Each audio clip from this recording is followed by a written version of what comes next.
Everyone, today I am going to show you how to create a masonry layout that is similar to the ones that you see on Pinterest website.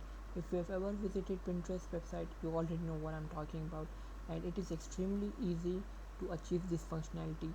But before that, we will have to bootstrap a React project, obviously. And in this scenario, I'm using Next.js.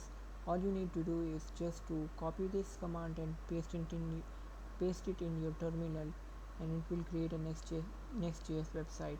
After that, you will have to you will need another package that is very important to achieve this functionality.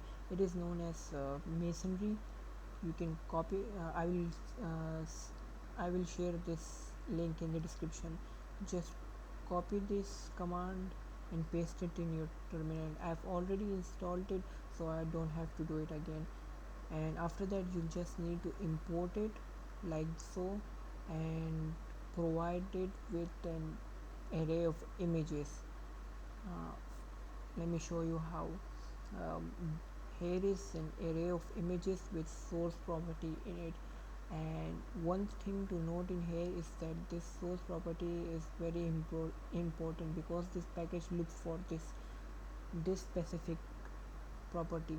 And this is just random images I have taken from Pinterest. I've imported it in my component here and provided it within column object.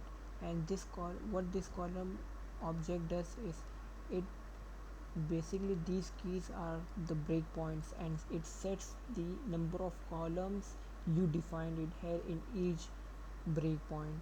And I have just this data is required in this package, and we have provided the images here and the columns. And if I show you how it shows it on our website, this is basically how it shows. And let's see how the responsiveness works in here. And if I resize this, see, it has resized to 2 now, on smaller, on larger 3,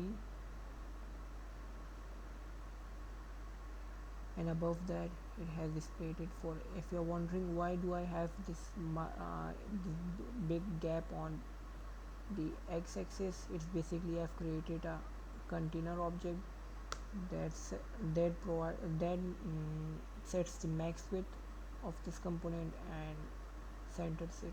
This is basically it about this package, and how you can create a masonry layout in just simple steps. Thank you for watching.